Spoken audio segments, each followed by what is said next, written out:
हाल ही में खत्म हुए लोकसभा सत्र में कई सारी इंपॉर्टेंट इंफॉर्मेशन के साथ एक जरूरी जानकारी ये भी सामने आई कि केरल अब देश में ड्रग्स का नया हॉटस्पॉट बनता जा रहा है। देश भर में बढ़ते हुए ड्रग्स के मामलों को देखते हुए 12 मार्च को लोकसभा में पिछले 3 सालों के ड्रग रिलेटेड केसेस की जानकारी दी गई। इस डेटा लिस्ट से कई हैरान कर देने वाले आंकड़े सामने आए, जिसमें सबसे सरप्राइजिंग था केरल का इस लिस्ट में सबसे ऊपर होना। केरल में दूसरे राज्यों की तुलना में 85,000 से भी ज्यादा रजिस्टर्ड केसेस मिले हैं। वहीं 35,000 से ज्यादा केसेस के साथ महाराष्ट्र दूसरे नंबर पर रहा और इनफेमस फॉर ड्रग कहा जाने वाला पंजाब तीसरे नंबर पर था। ये रीसेंट इंफॉर्मेशन जहां पंजाब में सुधरते हालातों की तरफ इशारा कर रही है, वहीं दूसरी तरफ देश के लिए एक नई चिंता का विषय भी पैदा कर रही है। गॉड्स ऑन कंट्री कहा जाने वाला केरल, जो कि भारत के सर्वोत्तम राज्यों की सूची में हमेशा से टॉप पर रहा, आज नशे की गिरफ्त में पहुंच गया है। रिपोर्ट की माने तो 2024 में केरल में एनडीपीएस एक्ट 1985 के तहत 24,517 मामले दर्ज किए गए, जबकि पंजाब में यह संख्या 9,734 रही। ये डेटा तब भी और सरप्राइजिंग लगता है जब हम केरल के ग्लोरियस ट्रैक रिकॉर्ड को रिकॉल करते हैं। केरल हमेशा से अपने हाई लिटरेसी रेट, लो टीएफआर जिसे टोटल फर्टिलिटी रेट भी कहते हैं, बैलेंस्ड सेक्स रेशियो और हाई ऑन हॉस्पिटैलिटी सेक्टर में देश भर में जाना जाता है।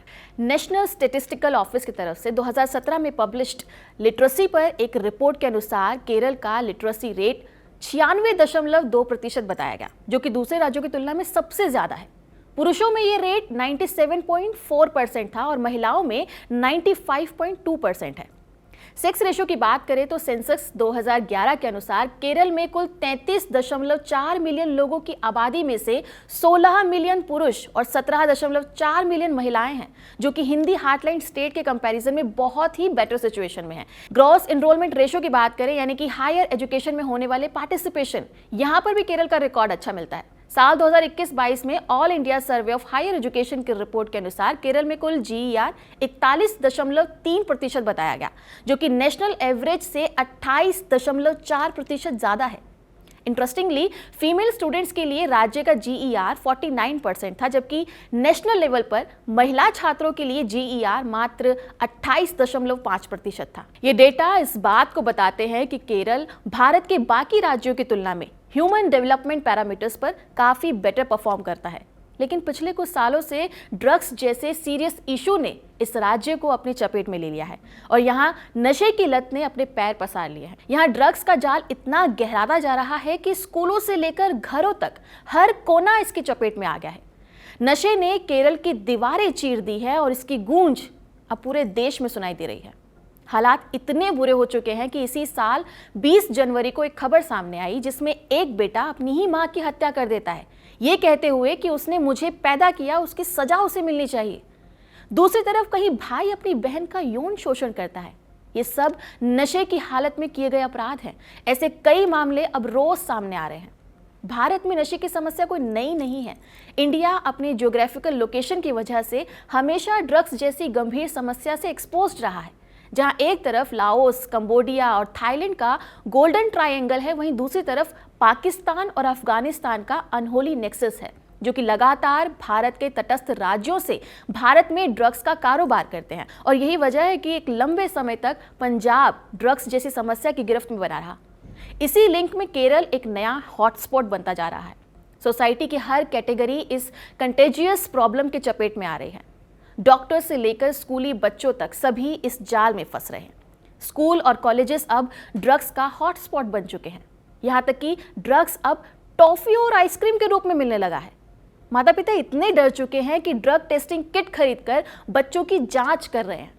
ऑनलाइन ऑफलाइन हर रास्ते से ड्रग्स केरल में बेचा जा रहा है। ड्रग्स खरीदना इतना आसान हो गया है कि कुछ ही मिनटों में आप ड्रग्स को हासिल कर सकते हैं, और ऐसा इसलिए क्योंकि रोजमर्रा के सामान की तरह सुपर बाइक्स से ड्रग्स की डिलीवरी की जा रही है और डार्क वेब और क्रिप्टो करेंसी के जरिए ऑनलाइन पेमेंट हो रही है। अगर आपको लग रहा है कि मैं किसी फिल्म का प्लॉट बता रही हूं, तो ऐसा नहीं है। ये केरल की प्रेजेंट सिचुएशन है, केरल का प्रेजेंट क्राइसिस है। हाल ही में केरल पुलिस ने करीब 1300 ड्रग पेडलिंग स्पॉट की पहचान की है, जिसमें से सबसे ज्यादा यानी कि 235 तिरुवनंतपुरम में है। ये आंकड़े सवाल खड़ा करते हैं कि आखिर ड्रग्स के केरल में पहुंचने की शुरुआत कब हुई और हालात इतने बुरे कब हो गए। और एक ऐसा राज्य जो अपनी natural beauty, biodiversity, temple tourism और स्पाइसेस यानी कि मसालों के लिए जाना जाता था, वो कैसे नशे की गिरफ्त में आ गया। हाल ही में राहुल गांधी का एक वीडियो वायरल हुआ जिसमें कुछ डोमेन एक्सपर्ट्स के साथ चर्चा हुई। उन्होंने इस बात को एक्सेप्ट किया कि केरल में ड्रग क्राइसिस लगातार बढ़ता जा रहा है। ये बात इसलिए जरूरी है क्योंकि संसद में लीडर ऑफ अपोजिशन यानी कि राहुल गांधी एक समय पर केरल के वायनाड से सांसद रह चुके हैं और अभी वहां कम्युनिस्ट पार्टी ऑफ इंडिया यानी कि LDF की सरकार है। इसी चर्चा में कुछ और जरूरी बातों पर पॉलिटिकल एक्सेप्टेंस सामने आया, जैसे बढ़ते ड्रग्स मैनेज की वजह से नाइफ अटैक यानी कि चाकू से हत्या करना अब एक आम क्राइम बनता जा रहा है। ऐसा ही एक मामला केरल के तिरुवनंतपुरम में फरवरी 25 को सामने आया, जब एक 23 साल का युवक खुद पुलिस स्टेशन गया और बोला कि उसने 6 लोगों को मार डाला है, जिसमें उसकी मां, नाबालिग भाई और गर्लफ्रेंड भी शामिल थे। पुलिस ने बताया कि वो नशे का आदी था और ड्रग्स खरीदने के लिए उधारी में डूबा हुआ था। ऐसा ही एक और वाकया सामने आया जब केरल में एक 28 साल का युवक पुलिस से भागते वक्त MDMA नाम का खतरनाक ड्रग निगल गया और उसकी मौत हो गई। ये घटना कोझिकोड में हुई जब आम लोगों से इलाके में नशे की गतिविधियों की सूचना मिलने पर पुलिस वहां पर पहुंची थी। MDMA, जिसे एक्सटेसी पिल्स और पार्टी ड्रग भी कहते हैं, एक सिंथेटिक नशा है जिसके कंजम्पशन से कोई भी व्यक्ति हेलुसिनेट करने लगता है। पुलिस को देखकर पेडलर भागने लगा और एक प्लास्टिक पैकेट निकल गया जिसमें MDMA था। बाद में उसे अस्पताल ले जाया गया जहां इलाज के दौरान उसकी मौत हो गई। एक तरफ जहां ड्रग केसेस में उछाल देखने को मिल रहा है, वहीं दूसरी तरफ easy availability of synthetic drugs खासकर युवाओं और बच्चों के लिए चिंता का विषय है। ऐसा इसलिए क्योंकि इससे ड्रग्स से जुड़े हुए क्राइम्स जो हैं वो लगातार बढ़ रहे हैं। हाल ही में ऐसा ही केस सामने आया जिसमें 25 साल का आशिक नाम का व्यक्ति रिहैब से लौटने के बाद अपनी ही मां की हत्या कर देता है और पुलिस से पूछताछ में बताता है कि उसने अपनी मां को उसे पैदा करने की सजा दी है। यहाँ समाज की मोरालिटी को झकझोर कर रख देने वाले ऐसे बहुत सारे मामले हैं जहां नशे में लिप्त इंसान बड़े से बड़ा कुकर्म करने को तैयार हो जाता है। इसी तरह 25 साल के मोहम्मद ने फरवरी में त्रिशूर इलाके में अपनी मां का गला काट दिया। नए साल की रात 14 और 16 साल के 2 लड़कों ने 30 साल के एक आदमी को मार डाला क्योंकि उसने उन्हें पब्लिक प्लेस में ड्रग्स लेते हुए टोका था। यही नहीं बल्कि पथनमथिट्टा में एक बुजुर्ग दंपत्ति ने खुदकुशी कर ली क्योंकि उनका 39 इयर्स ओल्ड बेटा ड्रग्स का आदी हो गया था। बहन का चेहरा काटना, माँ बाप को पीटना, टीचर्स और पुलिस पर हमला करना, केरल से ऐसे मामले लगातार सामने आते जा रहे हैं। लेकिन क्या केरल में ये सब अचानक शुरू हुआ?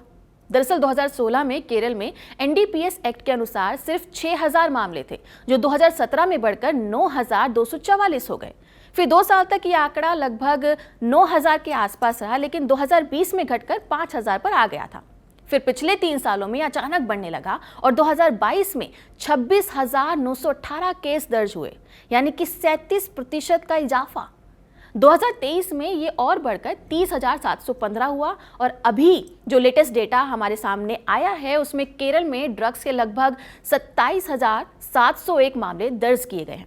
इससे साफ होता है कि केरल में ड्रग्स की समस्या पिछले 10 सालों में बढ़ चुकी है। लोकसभा में दिए आंकड़ों के मुताबिक केरल में ATS और MDMA जैसे सिंथेटिक ड्रग्स की जब्ती में जबरदस्त बढ़ोतरी हुई है। जहां 2021 में सिर्फ 5.42 किलो ड्रग जब्त हुआ था, यही आंकड़ा 2023 में बढ़कर 2543 किलो तक पहुंच गया, जिसमें सबसे ज्यादा जब्ती ATS ड्रग्स की हुई। लोकसभा में जो आंकड़े पेश किए गए उसमें यह भी बताया गया कि ड्रग्स लॉ इन्फोर्समेंट एजेंसियों द्वारा पूरे भारत में सबसे ज्यादा गांजे की जब्ती हुई है। यही करीब 18,08,000 किलो की थी। इसके अलावा LSD 45,814 ब्लॉट के साथ दूसरे नंबर पर सबसे ज्यादा जब्त किया जाने वाला ड्रग था। साथ ही CBCS 41,450 लीटर और अफीम की 20,970 किलो की बड़ी मात्रा पकड़ी गई।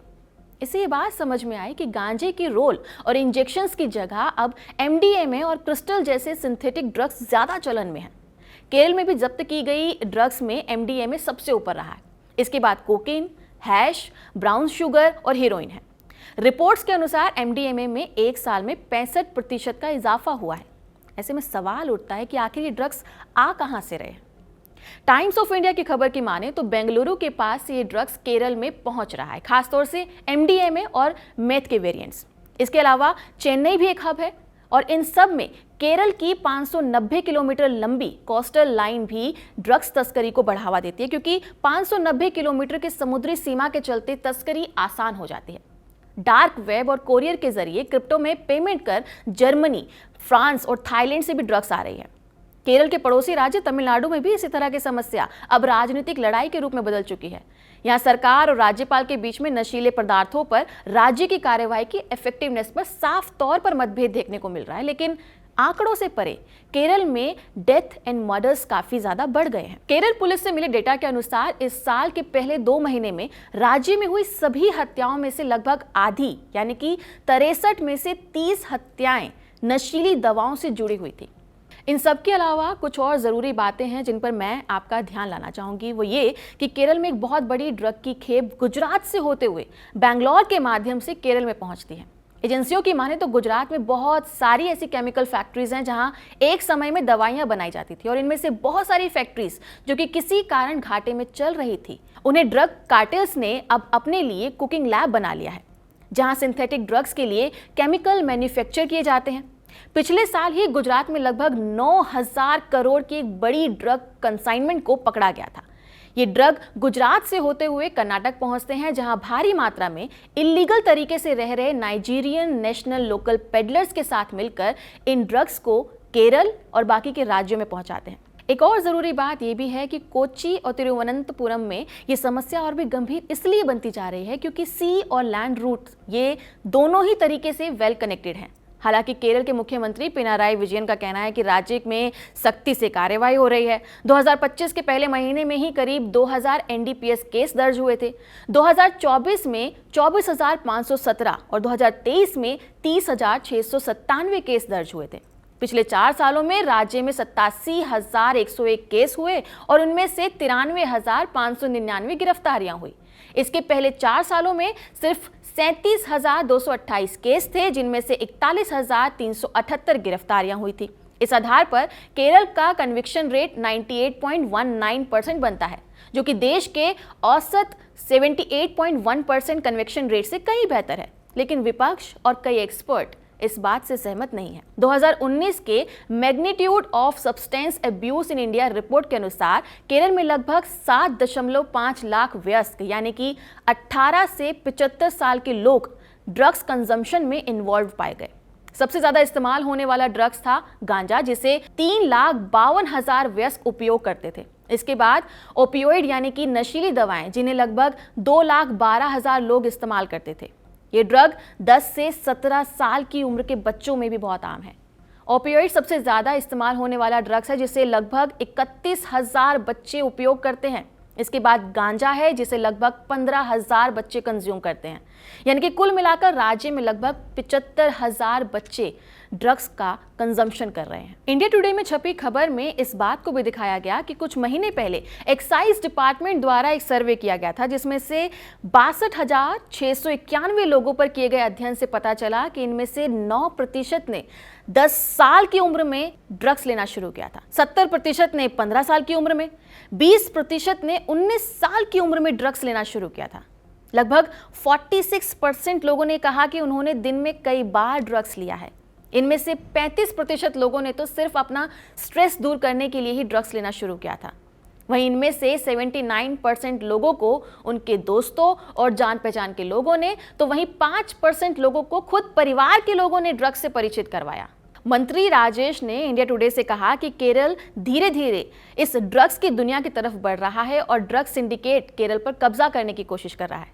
यह कहीं ना कहीं इस बात की तरफ इशारा कर रहा है कि केरल में ड्रग जो है वो पॉपुलर कल्चर का पार्ट बनता जा रहा है और इसके बहुत सारे कारण हो सकते हैं। मनोवैज्ञानिकों की माने तो मॉडर्न कल्चर ने लोगों के पर्सपेक्टिव को चेंज कर दिया है, जहां लोग रियल नहीं बल्कि रियल लाइफ से प्रभावित होकर ड्रग जैसे इजी एस्केप को अपना सहारा बना रहे हैं।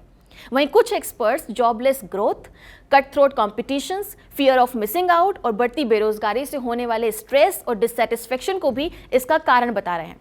साइकोलॉजिकल रीजंस के अलावा इजी अवेलेबिलिटी ऑफ ड्रग्स तो ऑलरेडी एक रीजन है ही। ड्रग्स इतने आसानी से उपलब्ध हैं या नहीं, इस बात का अंदाजा आप इस बात से लगा सकते हैं कि बेरोजगार लड़के और लड़कियां पेयरिंग में यानी कि समूह बनाकर ये जो ड्रग गिरोह है उनके लिए लास्ट माइल डिलीवरी का काम करते हैं। शाम होते ही आपको सड़कों पर ये कुरियर पेयर्स दिखाई दे जाएंगे। लोकल रिपोर्ट्स के माने तो एक एवरेज डिलीवरी एजेंट रोज 1,000 से 4,000 रुपए तक की कमाई आसानी से कर सकता है। इन सभी कारणों से केरल में ड्रग्स की सिचुएशन इतनी भयानक हो चली है कि लगातार केरल के युवा और बच्चे डी एडिक्शन सेंटर में रजिस्ट्रेशन करवा रहे हैं। एक बात और आपको बताना चाहूंगी कि भारत में कुल 736 सरकारी नशा मुक्ति केंद्र हैं, जिनमें यूपी में सबसे ज्यादा हैं, यानी कि 75, महाराष्ट्र में 55 और केरल में सिर्फ 24 मार्च को खुद विधानसभा में मंत्री एमबी राजेश ने बताया कि सिर्फ जनवरी-फरवरी 2024 में ही 588 बच्चों ने सरकारी री एडिक्शन सेंटर में इलाज के लिए रजिस्ट्रेशन कराया था। 2024 में कुल 2880 बच्चों ने नशा मुक्ति केंद्रों में इलाज कराया, जो 2023 के मुकाबले 45% ज्यादा है। हालात बद से बदतर ना हो जाएं, इसके लिए सिंडिकेट को तोड़ने में एक जरूरी भूमिका केरला पुलिस साइबर डोम्स की हो सकती है, क्योंकि एग्जिस्टिंग पैटर्न को समझे तो कहा जा सकता है कि ड्रग्स का ये सारा कारोबार इंटरनेट के माध्यम से किया जा रहा है, जहां इनक्रिप्टेड ऐप्स जैसे कि टेलीग्राम पर गूगल मैप से कस्टमर्स को ड्रग कंसाइनमेंट की लोकेशन शेयर की जा रही है। डार्क वेब पर क्रिप्टो से पेमेंट हो रही है, तो ऐसे में साइबर पुलिस की भूमिका अहम हो जाती है। साथ ही जनता के बीच में अवेयरनेस कैंप करने की भी जरूरत है। ये इसलिए भी जरूरी है क्योंकि यहाँ एक ऐसे पार्टी कल्चर को प्रमोट किया जा रहा है जहाँ एंजॉयमेंट के लिए पॉप म्यूजिक के साथ ड्रग्स को कंपल्सरी बनाने की कोशिश की जा रही है।